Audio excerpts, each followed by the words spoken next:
Bismillahirrahmanirrahim. Yang terhormat Bapak Dr. Syamsur Rijal MT selaku dosen pada mata kuliah Strategi Pembelajaran. Assalamualaikum warahmatullahi wabarakatuh.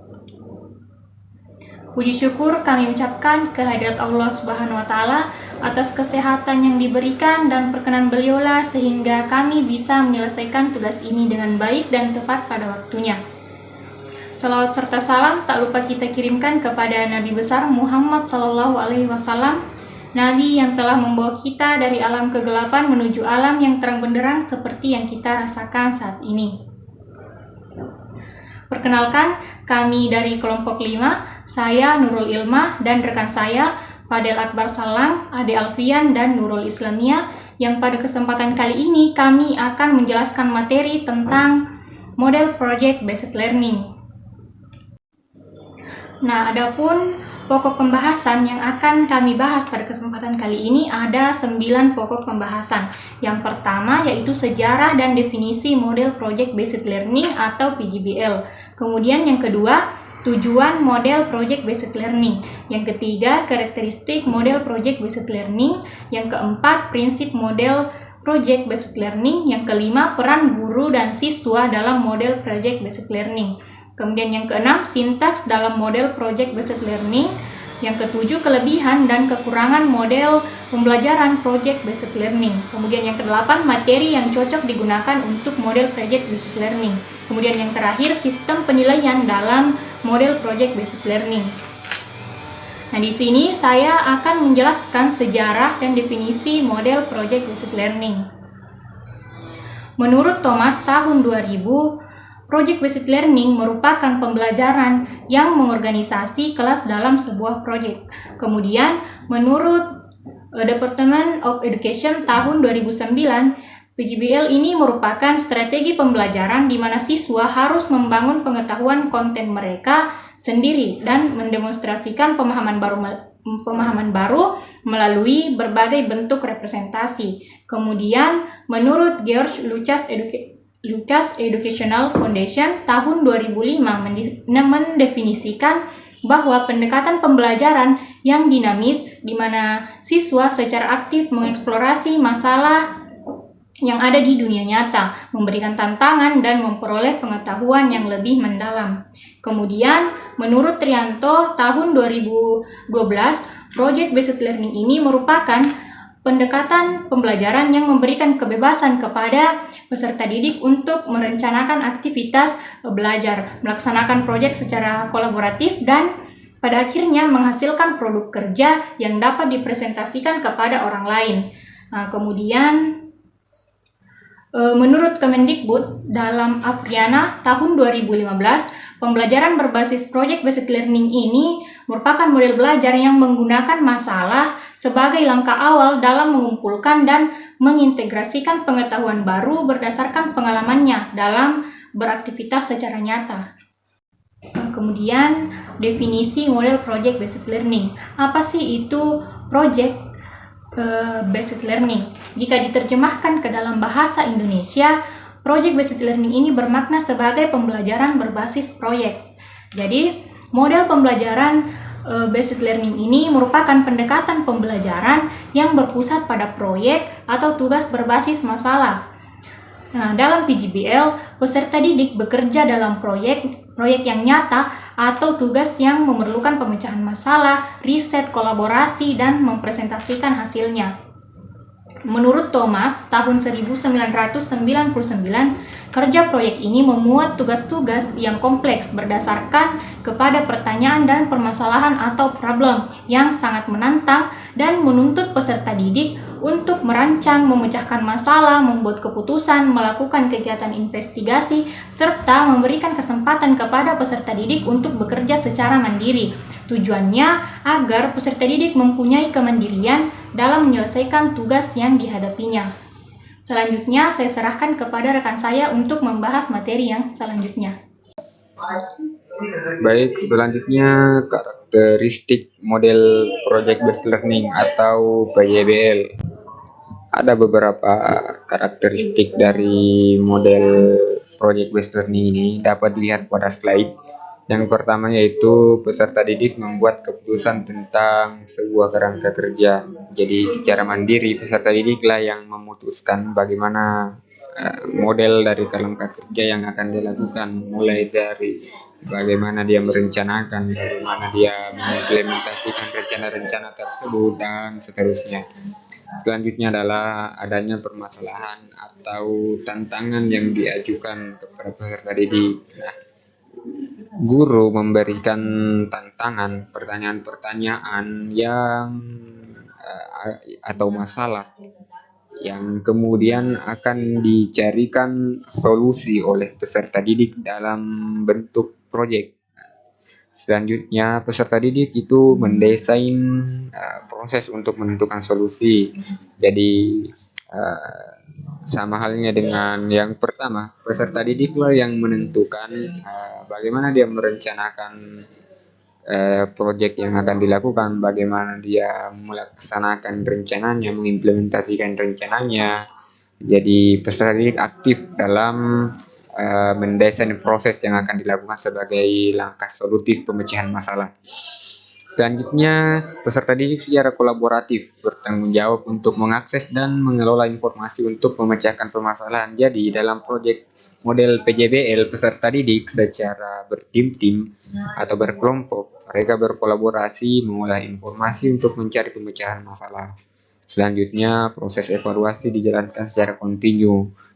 Karena model pembelajaran PJBL ini adalah berfokus pada proses yang dilakukan oleh siswa. Oleh karena itu, evaluasi yang dilakukan itu berjalan secara kontinu, mulai dari sejak permasalahan itu diberikan,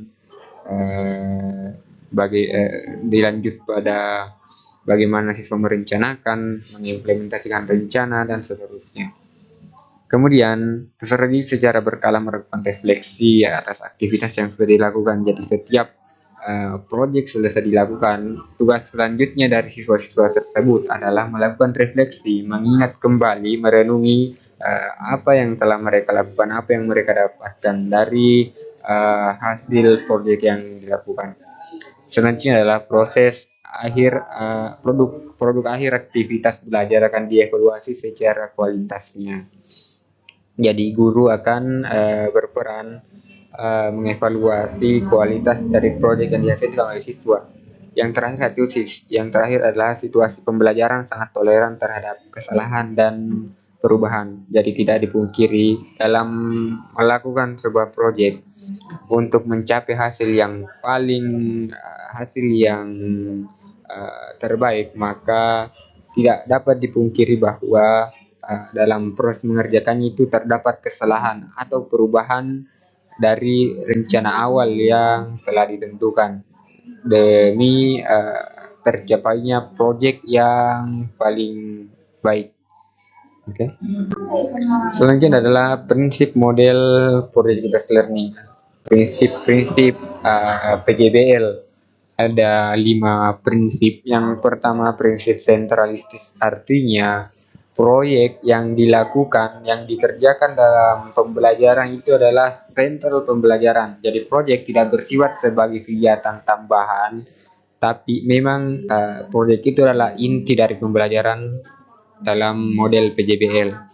Selanjutnya, prinsip pertanyaan pendorong. Jadi pertanyaan permasalahan yang baik itu berbentuk pertanyaan yang dilontarkan oleh guru, itu menjadi pendorong bagi peserta didik untuk mencari solusi dari permasalahan tersebut. Selanjutnya, prinsip investigasi konstruktif. Nah, dari pertanyaan yang diberikan oleh guru, maka secara mandiri peserta didik itu akan melakukan investigasi, mengumpulkan informasi-informasi yang kemudian siswa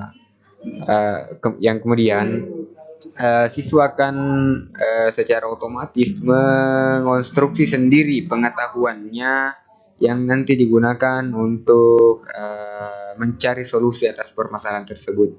Selanjutnya ada prinsip otonomi. Jadi siswa secara mandiri bisa memilih sendiri bagaimana langkah yang akan ia lakukan, memilih sendiri.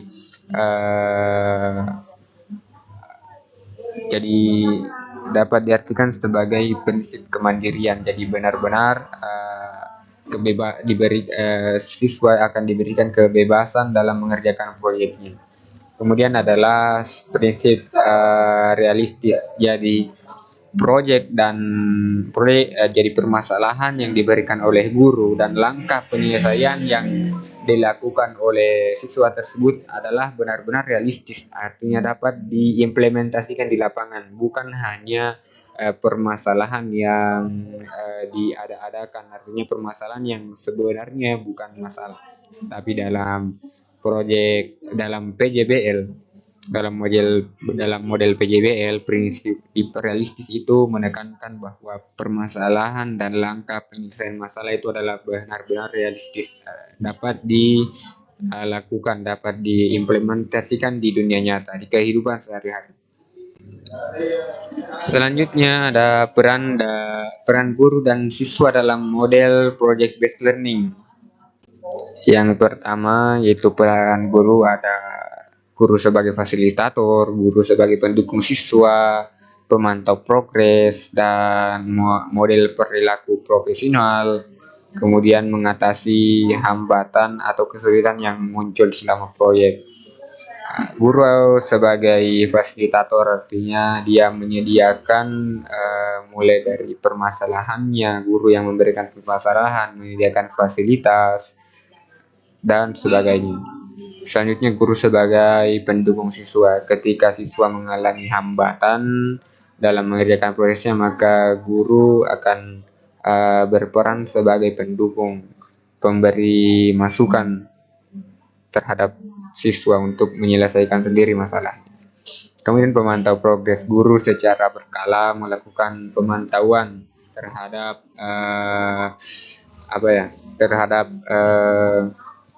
progres kemajuan dari proyek siswa tersebut.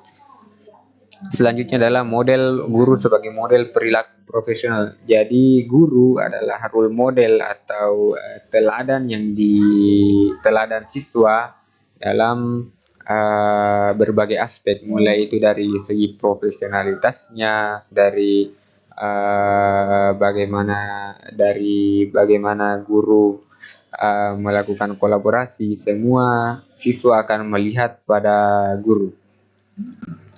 Selanjutnya adalah peran siswa, ada pembelajar aktif, pemecah masalah, kolaborator, peneliti, presenter, dan refleksi. Jadi siswa sebagai pembelajar aktif artinya siswalah yang melakukan investigasi sendiri, aktif dalam proyek itu, siswalah yang paling aktif, guru hanya sebagai fasilitator. Kemudian pemecah masalah, guru memberikan masalah, maka dalam pembelajaran PJBL maka siswalah yang dituntut untuk mencari penyelesaian atau pemecahan dari masalah tersebut. Selanjutnya kolaborator, model PJBL dilaksanakan dalam bentuk kelompok atau tim-tim. Jadi siswa dengan siswa lain itu berperan sebagai kolaborator yang bekerja sama mencari jalan keluar dari permasalahan yang telah diberikan. Kemudian siswa berperan sebagai peneliti. Jadi siswa mengumpulkan informasi untuk mencari solusi dari permasalahan. Selanjutnya siswa sebagai presenter. Terkadang dalam model PJBL, siswa akan hasil akhir dari proyek tersebut akan dipresentasikan oleh siswa sebagai menjelaskan bagaimana mereka menyelesaikan masalah tersebut, menjelaskan proyek yang telah dibuat. Kemudian refleksi. Sudah dijelaskan sebelumnya bahwa siswa setiap kali proyek telah selesai, maka peserta didik atau siswa itu akan melakukan refleksi, mengingat kembali, merenungi apa yang telah mereka dapatkan selama mengerjakan proyek. Baik, itu saja dari saya. selanjutnya akan dilanjut oleh rekan kelompok saya. Baik, materi selanjutnya yaitu sintaks dalam model Project Based Learning atau PJBL. Sintaks Project Based Learning terbagi dalam 6 fase, yaitu yang pertama, penentuan pertanyaan mendasar atau Start with Essential Question, di mana pembelajaran dimulai dengan pertanyaan esensial, yaitu pertanyaan yang dapat memberi penugasan kepada peserta didik dalam melakukan suatu aktivitas. Kemudian yang kedua, mendesain perencanaan proyek atau desain proyek, di mana perencanaan dilakukan secara kolaboratif antara guru dan peserta didik. Dengan demikian, peserta didik diharapkan akan merasa memiliki atas proyek tersebut. Kemudian yang ketiga, menyusun jadwal atau create schedule, di mana guru dan peserta didik secara kolaboratif menyusun jadwal aktivitas dalam menyelesaikan proyek. Aktivitas pada tahap ini antara lain yang pertama membuat timeline atau alokasi waktu untuk menyelesaikan proyek.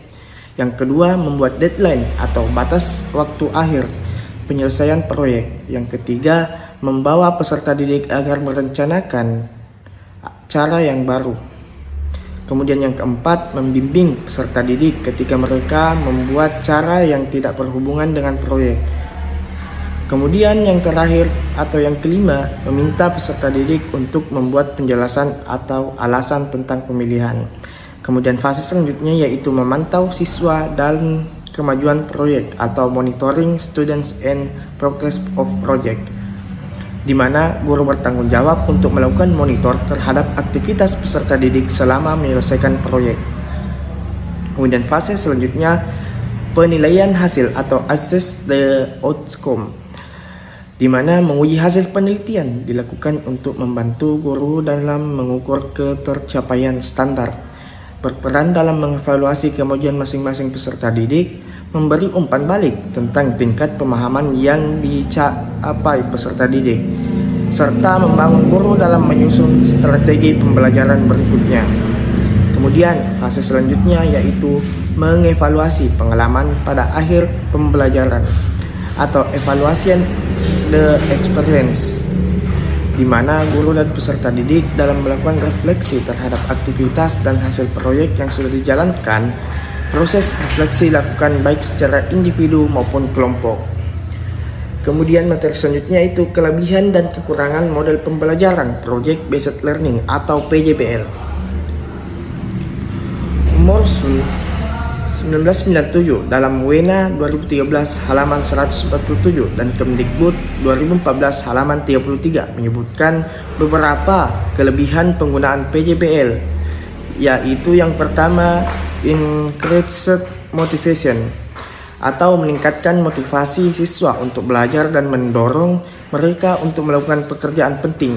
Kemudian yang kedua, increased problem solving ability atau lingkungan belajar PJBL membuat siswa menjadi lebih aktif memecahkan masalah-masalah yang kompleks. Siswa mempunyai pilihan untuk menyelidiki topik-topik yang berkaitan dengan masalah dunia nyata, saling bertukar pendapat antar kelompok yang membahas topik yang berbeda, mempresentasikan proyek atau hasil diskusi mereka. Kemudian yang ketiga, increased kolaboratif atau pentingnya kerja kelompok dalam proyek memerlukan siswa mengembangkan dan mempraktikkan keterampilan berkomunikasi.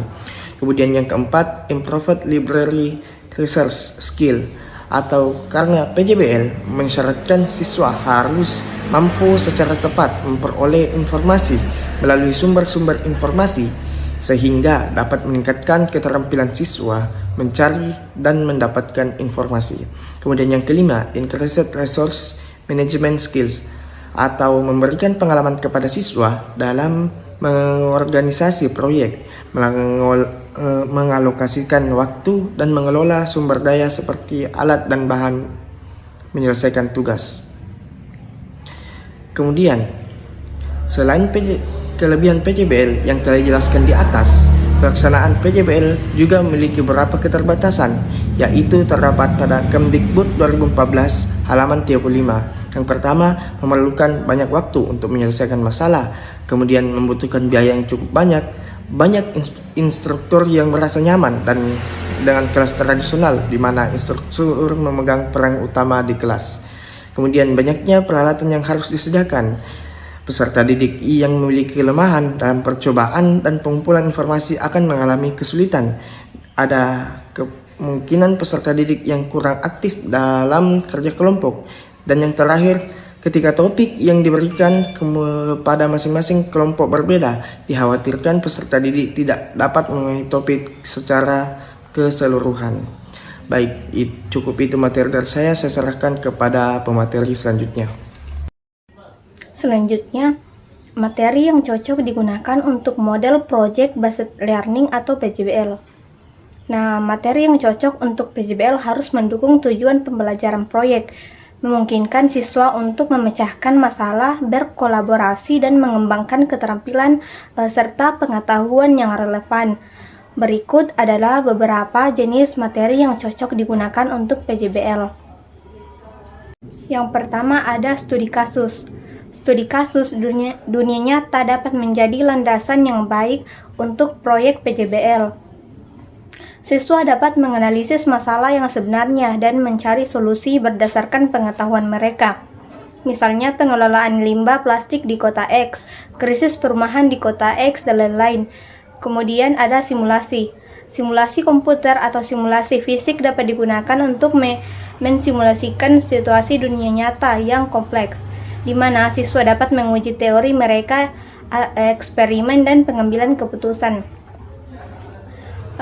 Selanjutnya ada video dan multimedia.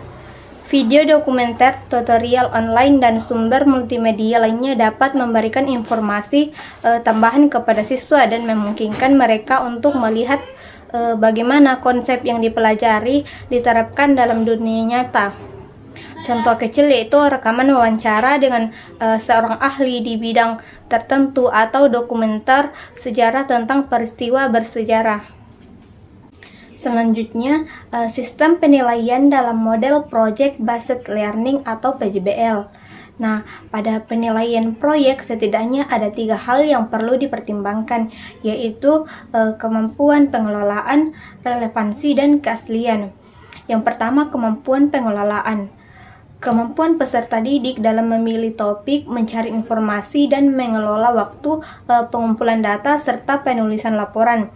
Kemudian relevansi, kesesuaian dengan mata pelajaran dengan mempertimbangkan tahap pengetahuan, pemahaman, dan keterampilan dalam pembelajaran. Kemudian keaslian proyek yang dilakukan peserta didik harus merupakan hasil karyanya dengan mempertimbangkan kontribusi guru berupa petunjuk dan dukungan terhadap proyek peserta didik. Penilaian proyek dilakukan mulai dari perencanaan proses pengerjaan hingga hasil akhir proyek. Oleh karena itu, guru perlu menetapkan hal-hal yang perlu dinilai, yaitu yang pertama menyusun desain, kemudian mengumpulkan data, menganalisis data, dan menyiapkan laporan tertulis. Laporan tugas atau hasil penelitian dapat disajikan dalam bentuk poster. Pelaksanaan penilaian dapat menggunakan alat atau instrumen penilaian berupa daftar cek ataupun skala penilaian. Nah, itulah tadi pemaparan materi dari kelompok kami.